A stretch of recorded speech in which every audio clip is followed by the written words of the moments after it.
Vamos a hablar de don Antonio Berrío, que era un soldado español que llegó a las Indias allá por cuando tenía él 60 años. Sí. Era 1580. Singular. Poco cuesta calcular que había nacido en 1520. Había luchado para España contra los piratas berberiscos, también en Alemania, en los Países Bajos. Bien, esas luchas que tenían los españoles. Había luchado bajo las órdenes del duque de Alba y eso. Berrío se casó, ya bastante mayor, a los 54 años. Su mujer era sobrina del famoso conquistador Jiménez de Quesada, que había capturado el tesoro de los Chibchas y que había fundado el reino español de Nueva Granada. Muy bien. Quesada era rico, pero tenía la siguiente ambición. Quería ser el tercer marqués del Nuevo Mundo, después de Hernán Cortés y de Pizarro. Para eso Quesada buscó el dorado, porque ese era el trato que había hecho con el rey de España. El rey le daría esa jerarquía de marqués si encontraba aquella ciudad, aquella famosa ciudad donde todos los objetos eran de oro, donde había un rey que todos los años se hacía milanesa con un polvo de oro y luego se tiraba a una laguna con el solo objeto de compadrear o de demostrar, especialmente a los que oían ese relato, que allí había mucho oro. ¿Y qué piensa uno cuando le cuentan que el rey de un lugar se hace milanesa con polvo de oro y se tira a una laguna? Uno piensa, allí debe haber mucho oro. Sí. O bien el oro no tiene ningún valor, que también sería una manera, no era la forma en lo que pensaban los Pero españoles. allí no tenía ningún valor. Qué bueno es estar en un lugar donde el oro no tenga ningún valor y traérselo a un lugar donde sí lo tenga. A cambio de es el principio central del comercio. Exactamente. Muy bien. Se fue entonces a buscar el dorado. La expedición duró 3 años. De 2.000 personas que la integraban, sobrevivieron 25. Un escaso por millaje. Quesada murió poco después, desfigurado por la lepra y sin haber encontrado nada. Ahora bien, las tierras de Quesada pasaron a su sobrina, y a través de ella al tipo que se casó con ella, que era justamente este Antonio de Berrío. En cuantito Berrío se enteró de semejante herencia, piantó de las guerras de Europa y viajó a las Indias para hacerse cargo de las tierras que tenía esta muchacha. Cuando llegó a Nueva Granada, descubrió que había una cláusula en el testamento de Berrío que le exigía en el testamento de Quesada, que le exigía que continuara con la búsqueda del dorado. Y Berrío hizo 3 viajes. El primero duró 17 meses y no encontró nada. El segundo duró 28 meses y tampoco encontró nada. Inició entonces su tercera exploración 10 años después.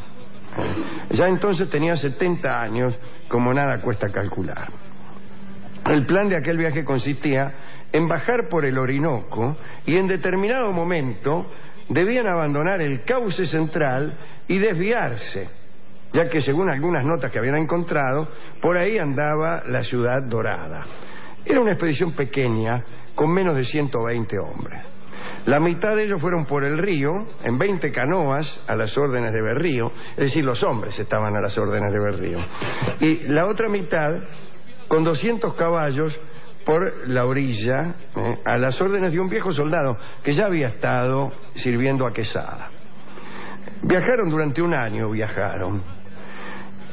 empezaron los problemas.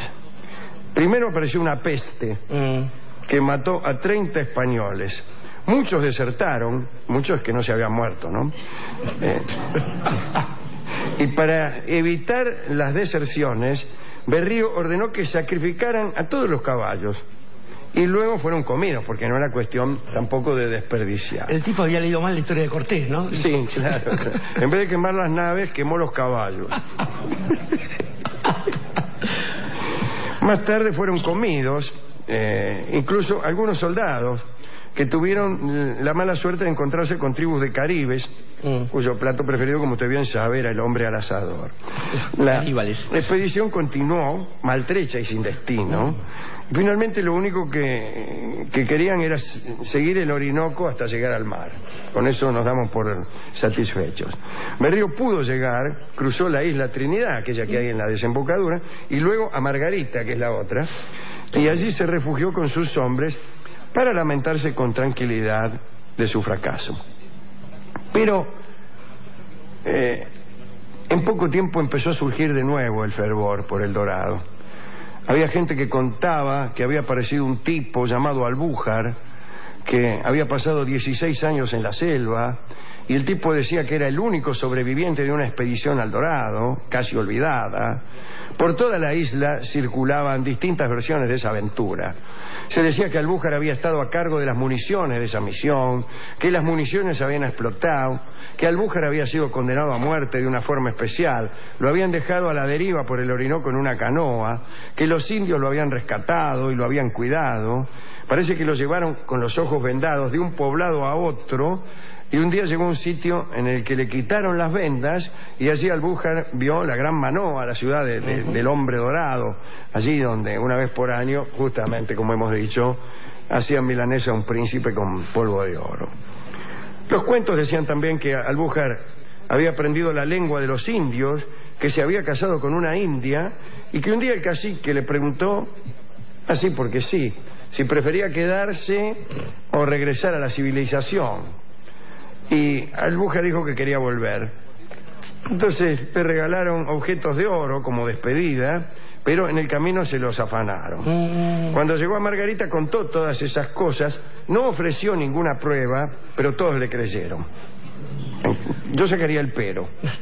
No ofreció ninguna prueba y en consecuencia todos le creyeron. Incluso Berrío. Y tanto le creyó que preparó otra expedición. Era insistidor como el burro. Burrillo. Consiguió la ayuda económica de un tal Domingo de Vera, que creía, conforme a su apellido, en la veracidad de la historia y en las virtudes exploratorias de Berrío. Así los dos cruzaron de Margarita a Trinidad y empezaron en Trinidad los preparativos. Pero ¿quién cae justo en ese momento?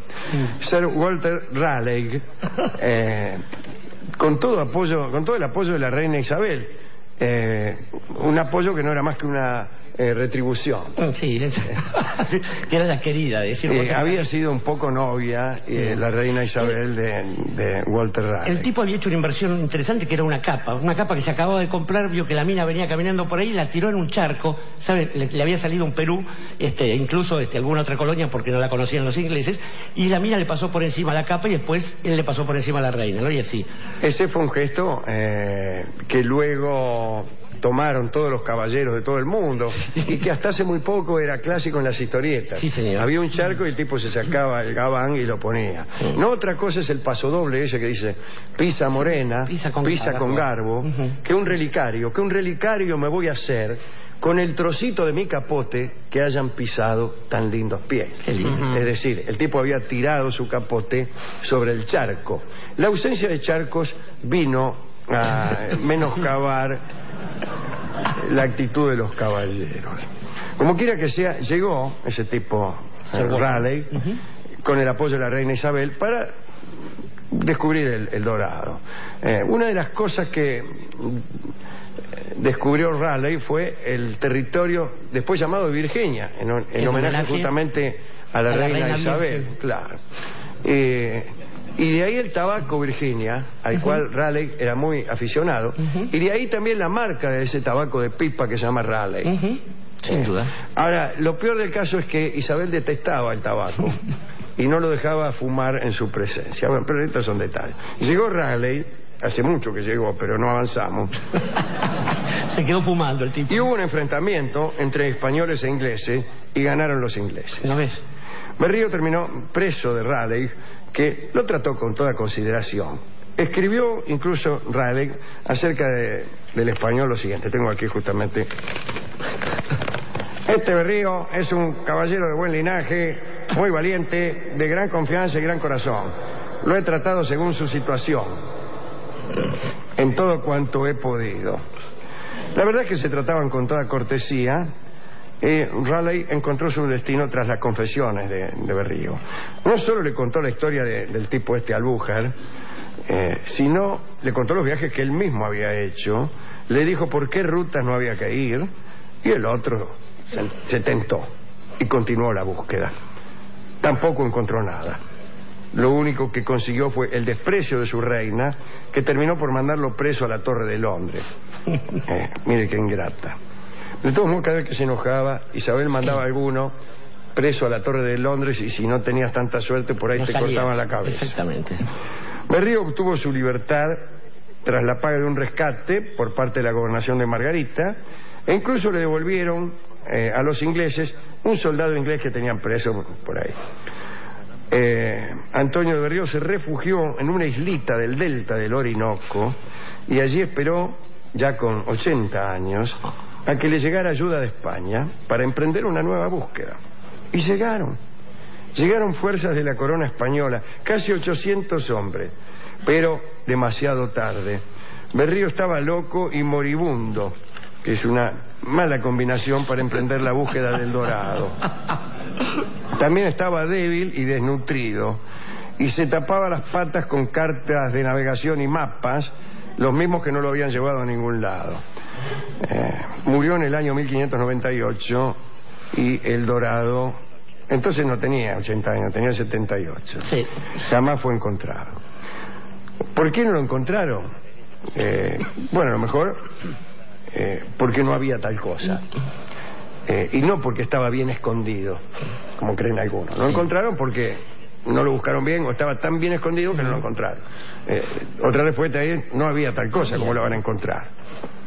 Yo, por ejemplo, no encuentro anillos de diamantes en mi casa porque no tengo ninguno, no porque estén bien escondidos.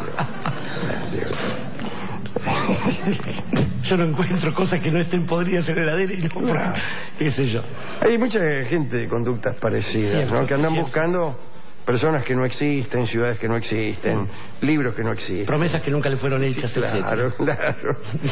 Buscar lo que existe, podríamos decir, pero no lo vamos a decir, es propio de comerciantes, y buscar lo que no existe es propio de poetas. Pero yo no sé si no me estoy cansando de esa especie de ingenuidad que consiste en encontrar no utilizaré la palabra encontrar, utilizar esta clase de vaivenes como si eso fuera la inteligencia.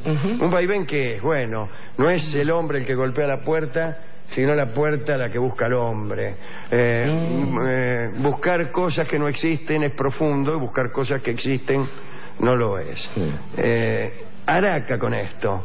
Hay que ir más allá. Y además no permitirse las trampas, porque de hecho hay cosas que no existen, como la libertad en tantas situaciones de opresión, y está bien buscarlas aunque no existan, claro, porque el mero hecho de la búsqueda las está creando, y eso sí que está bueno. Del mismo modo digo, me gusta más pensar en esos alocados muchachos españoles, muchachos y no tan muchachos, porque hay que decir que tener 60, 70 años en el siglo XVI, hermano, era como tener 122 ahora y haber vivido siempre en el Gran Buenos Aires, digo. Y más si uno está loco y moribundo. Loco y moribundo. Y no es tan tonto taparse con mapas de navegación, puesto que hoy en día lo hacemos con papeles de diarios que salían menos en esa época.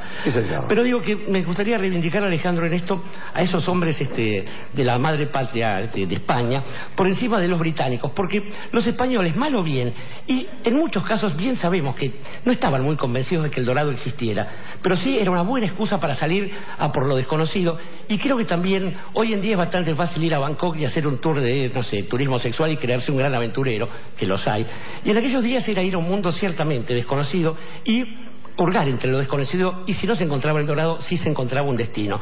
Es costumbre más de los ingleses el esperar que algún español trastornado, alocado, y si es posible un poco vetusto, encuentre o descubra alguna cosa y después afanársela, robársela en el mar. Y en ese caso digo, uno no es un aventurero si todo lo que está haciendo lo hace por una chirola, ¿no? Por una chirola, por una moneda.